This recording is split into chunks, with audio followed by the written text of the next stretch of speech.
Hello, my lovelies. Welcome to another episode of the Find Your Voice podcast. No problem can be solved from the same level of consciousness that created it.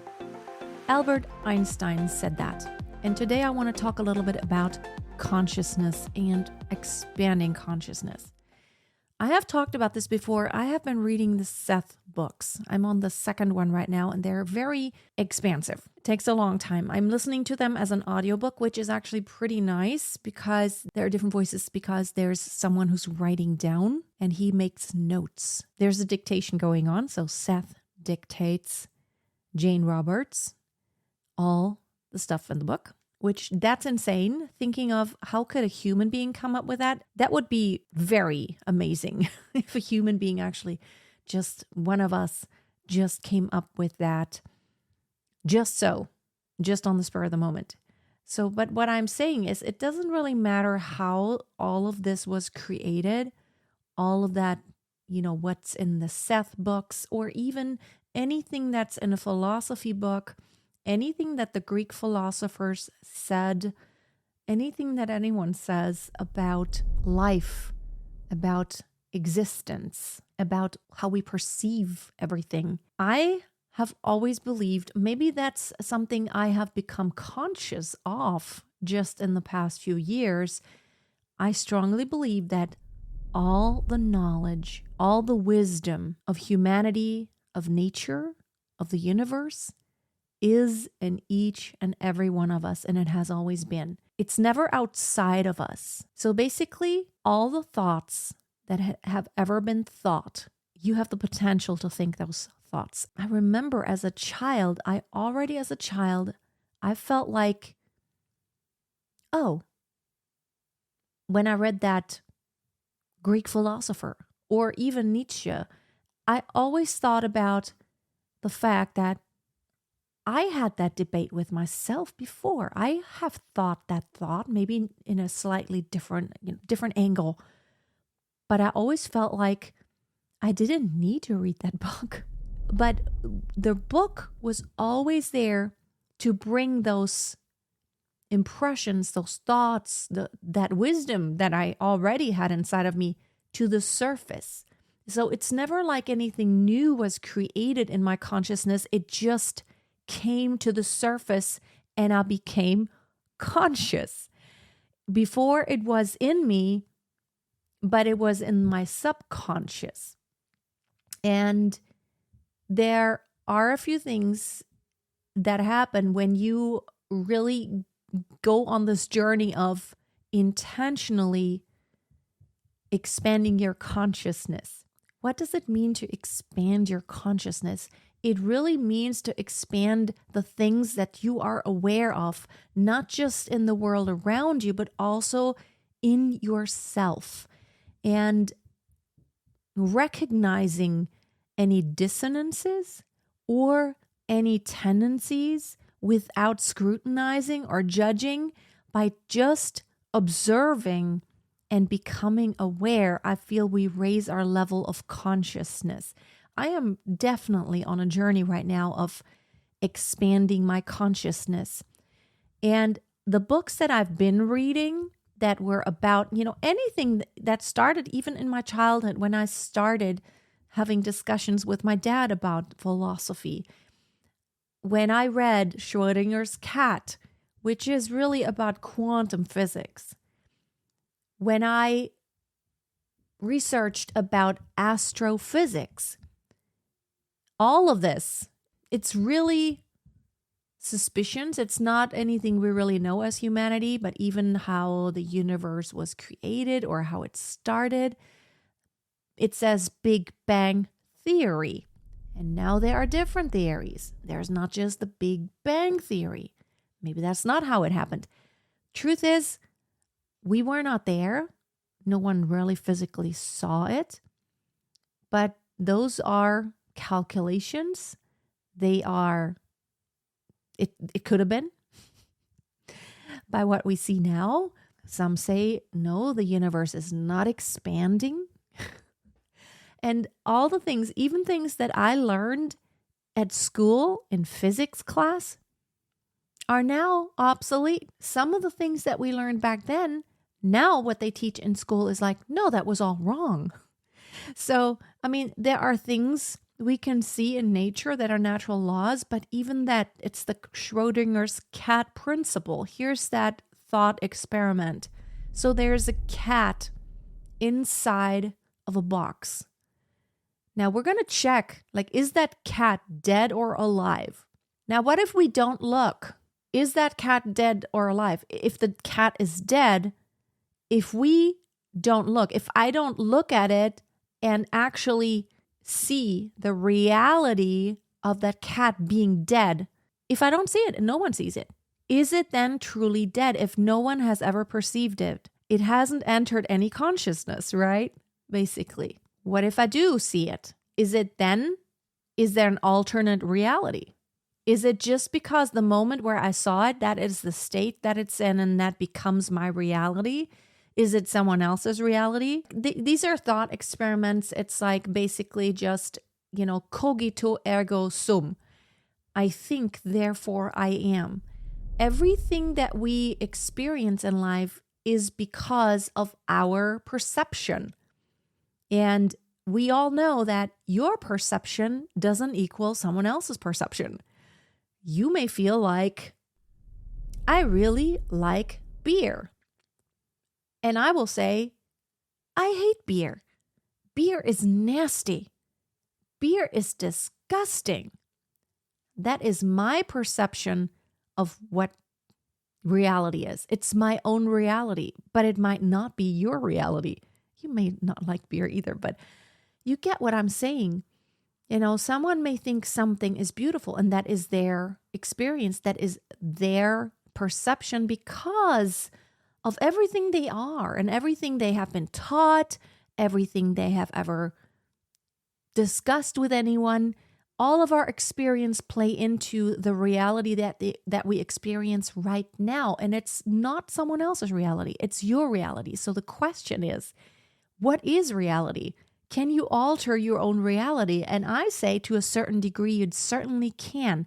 Now, of course, in this reality that we exist in a physical body, the one that, at least as far as I'm concerned, I do experience the reality of, yes, there is pain and there's also bliss. There is joy and there's sadness. I feel that and it feels very real to me.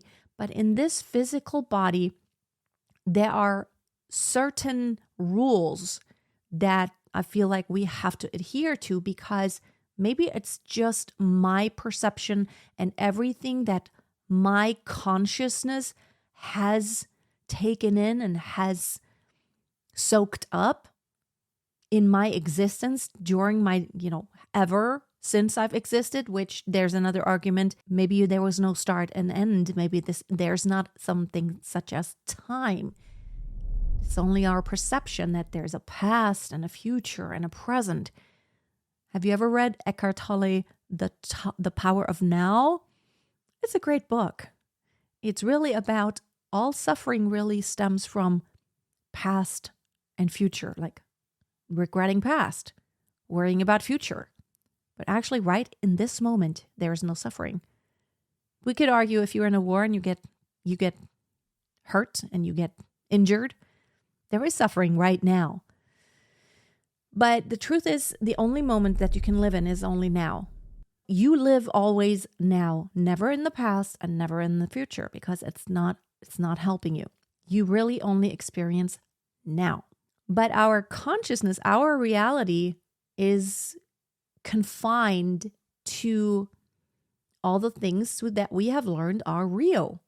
There are laws of nature. Gravity is one of those.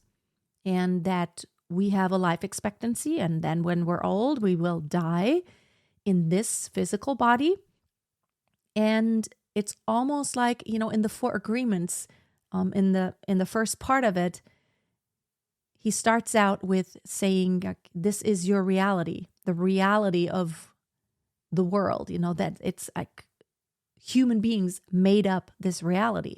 And the reality that most of us live in is a societal reality. the conventions that we're supposed to adhere to. Killing someone is bad. Cheating on your spouse is bad. But really, we could argue, like, how do you decide something is good or bad? If it hurts someone else, it is bad. But then why are there wars? Why do we justify it's okay to give someone the death penalty, or it's okay to kill people in war because it's for a good cause? We could argue that. Everything we experience and everything we see as good or bad is because someone there are conventions. But here's the thing. I feel like this is what every religion has in common. There's always the situation of being able to make decisions. We can make a decision of what reality is going to be. What is it going to look like? And I feel like in nature, we see this. Although animals get killed in nature, it's never a bad thing, right? I feel like human beings have this expanded level of consciousness, but at the same time, we are more narrow-minded because we judge and scrutinize beyond anything that any other creature does. So even just putting labels on everything, I feel like that is not helping us expand consciousness and to master this life. In the Seth book, he was talking about, why is there sickness and disease, and why is someone sick? And he says it has a lot to do with there is a dissonance. So let's just say that you feel about yourself that something that you do is bad, or even your thoughts are bad. Now you could suppress. So what if you were like really angry and you feel like, I would like to shoot that person now. Now, of course, you're not going to do that because you have learned that that is not good, and you cannot do that. You should not do that. It's bad. It's also going to have consequences. I really think that the only judge of what's good and bad should be your inner compass that is not really created by the outside world, but we have that inner compass that is, just look at nature. That's the compass right there. Life wants to prevail. And really, life always does prevail because we know that energy is never lost. It only is transformed. So even though your physical body, your heart may not beat one day anymore, and you may decompose, but even when you decompose, it's never lost. That energy is only transformed into a different kind of energy or even material or element. So nothing is truly ever lost. So, but coming back to this good and bad, and Seth says that even when you suppress, for example, that thought that like, I would like to kill that person right now, I would like to shoot them. I have such an aversion against shooting. I actually don't even like saying that word. And again, that's probably because as a child, my dad had guns, and it's a very bad memory for me. And he was like, I'm going to shoot your mother. A whole different story, but I don't like shooting games. It makes me nervous. Again, that's my reality that I live in, and it was created by all my experiences.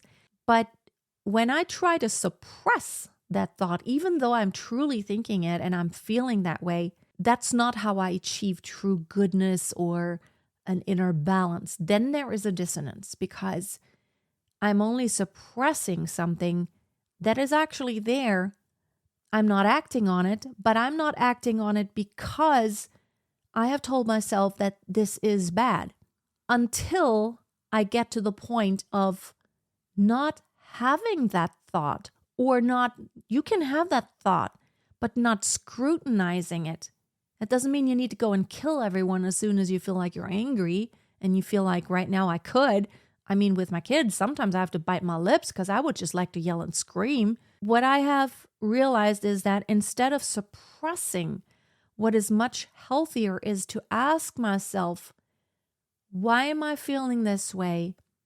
What kind of dissonance is inside of me that I feel unbalanced? Because every time our emotions get really out of whack and we are like losing control, there is a dissonance. Because in nature, everything wants to be in balance. It always wants to bounce back into the state of rest and balance. So whenever we are just suppressing, you're only substituting one negative energy for another type of negative energy. So instead of just suppressing or telling yourself, oh no, but that's bad, I can't, you have to come to the point where you completely are at peace with being and thinking and feeling, not making it anything good or bad, but realizing that you truly, and everything in in nature wants peace, equilibrium, and balance. So just coming to that level of consciousness, even now when I interact with other human beings, and I am still a human being, and I do have emotions, and I am sometimes not in control of them. I'm like, I think I want to be upset, but I don't really. Or I want to be really angry, but I don't really, because it actually doesn't feel like I'm in balance, and I want to be in balance. But even when I look at other people, I now always remind myself of, I don't have to be angry at this person, because who am I to scrutinize whatever they're doing? Why am I judging their actions or their words? Why am I telling myself, this is a good thing or this is a bad thing? What I can do is change my language and say, this is not anything I want to surround myself with, or it doesn't help me. I'm not attracted to that. It actually repels me in a way, and that's okay. Whatever this person thinks or does, their actions, their words, I can see how they could arrive at that with all the experiences that they have had, how they could arrive at that conclusion. But I'm not going to judge anyone's life anymore, or like their actions that they take. Not to that extent that I used to. And I always tell myself, they are not broken. It's not like something is wrong with them. It's not what I would do or think. It's not what my reality looks like. But at the same time, I'm telling myself, look at animals, look at nature. There's no hate. And even when something dies or something, even when there's like a genetic aberration, like genetic mutation and something goes not like it's supposed to go, nature doesn't ever scrutinize. It's like, I'm just looking outside right now because I'm like, there's a tree and it's springtime and it's perfection in imperfection. And when you walk through nature, you become aware of a lot of things that does help you to achieve a higher level of consciousness. And that is that just coexisting with all that is, that in itself is peaceful and balanced as a whole. That doesn't mean there will be storms and, some storms that will cause a lot of damage. Animals might die, trees will break, but it's never anything, oh my goodness, this is such a bad thing now.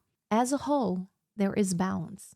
I'm not saying we need to blow out CO2 like crazy and stuff, but even as, the planet as a whole and the universe as a whole, and even with global warming, there is an amount of natural fluctuation, and it will always, it's like frequency, it's like the amplitude, it will go up and down and up and down.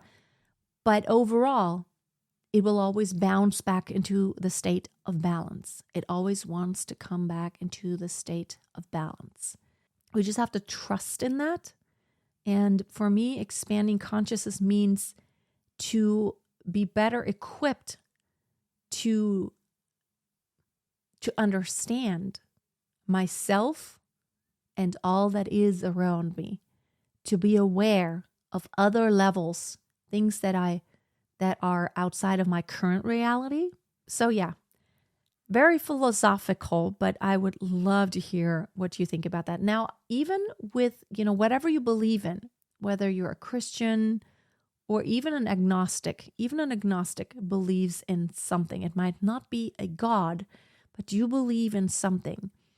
But I would just love to hear your thoughts. And again, I don't put myself in any camp of, I would say I believe in God, but honestly, because of all this argument of all these denominations hair splitting, I feel like we actually all believe in the same God. We just have different names, and I just don't feel that, I don't think we should hate each other for what it is that we believe. All right, my friend, we will get back to topics that are more in our perceived reality. But until next time, always keep on dreaming big, because big dreams do come true. And I want to document my journey of expanding consciousness, believing, figuring out how, and then doing all the things that I dream of. Be blessed. I'll talk to you soon.